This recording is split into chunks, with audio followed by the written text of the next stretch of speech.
के स्टूडेंट्स, जैसा कि आप लोगों का डायरेक्ट एंड इनडायरेक्ट नरेशन चल रहा है और हम काफी दूर तक आपका ये चैप्टर कवर कर चुके हैं, लेकिन ये चैप्टर का टॉपिक ऐसा था जिसे मुझे लगा कि आप लोगों को बेहतर से और इत्मीनान से विथ लेजर टाइम समझाना चाहिए और इसीलिए मैंने यहाँ पे आपको ये मतलब बताने के लिए कोशिश किया है कि मतलब किस प्रकार से अगर रिपोर्टेड स्पीच और रिपोर्टिंग वर्ब को कैसे हम समझेंगे।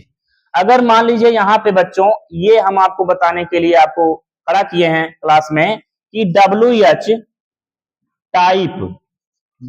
टाइप सेंटेंस होता है ना, WH टाइप सेंटेंस एक होता है जिसे हम इंट्रोगेटिव सेंटेंस कहते हैं। क्या कहते हैं? Interrogative sentence. जिस वाक्य के शुरू में फर्स्ट में बिगिनिंग में WH आता है, यानी व्हाई, व्हेन, वेयर, etc आता है ना, तो उसी प्रकार से अगर इनडायरेक्ट में आ रहा है तो उसे हम कैसे टैकल करते हैं, कैसे उसका सॉल्यूशन हम निकालें। तो यहाँ पे दिया हुआ है he said to me, क्या दिया हुआ है? he said to me why have you come here।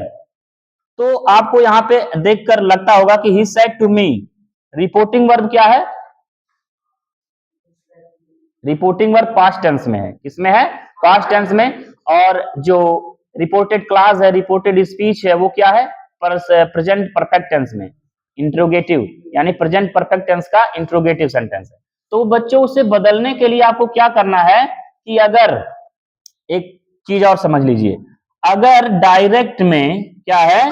Direct में सैड टू है, क्या है? सैड टू है, तो उसे हम इनडायरेक्ट में बदलते समय आस्क्ड में बदलेंगे। किस में बदलेंगे बच्चों? आस्क्ड में बदलेंगे। और अगर ऑलरेडी वो सैड टू की जगह पे ऑलरेडी पहले ही आस्क्ड आ गया है, क्या आ गया है?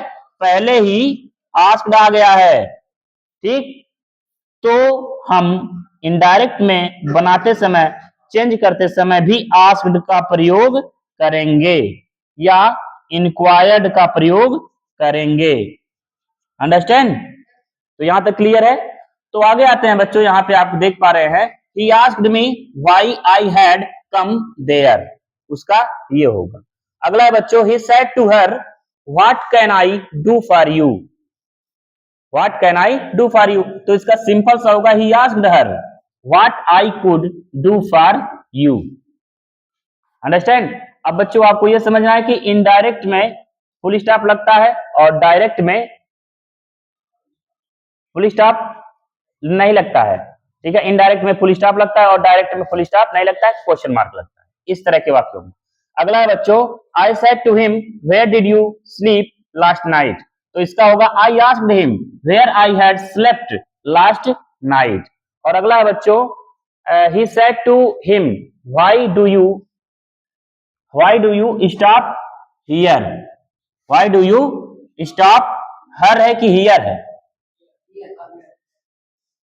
Stop her. यहां पे अगर हम हियर लगा देते हैं तो यहाँ पे ये डियर हो जाएगा, अभी उसे सही कर दिया जाएगा। ही आस्क्ड हर, सॉरी हरी है वो शायद, ही सेड टू हरी, तो यहाँ पे हो जाएगा he asked her why I stopped her, ठीक है। तो यहाँ पे हियर है तो हम यहाँ पे देयर भी कर सकते हैं। क्या कर सकते हैं? देयर, ठीक। अगला है बच्चों, अगला देखिए क्या है, the boys said to Naresh why will you not play with us, तो यहाँ पे हो जाएगा boy asked Naresh why I would not play with them. क्या आप समझ पा रहे हैं? इसका आपको क्या करना होता है कि टेंस समझना बहुत जरूरी है, और उस टेंस को जब तक आप समझे नहीं रहेंगे कि अगर ये किस टेंस में है तो हम किस टेंस में बदलेंगे, तो ये तब तक आप नहीं लगा सकते। बस ध्यान से समझिए। अगला बच्चों ही आस्क्ड मी, अब देखिए अगला सेंटेंस उसमें दिया है, क्या दिया है आनंद? he said to me why what are you doing, तो आर यू डूइंग से आपको क्या पता लग रहा है कि ये प्रेजेंट कंटीन्यूअस टेंस का सेंटेंस है और हमें बदलना है इसे पास्ट कंटीन्यूअस टेंस में।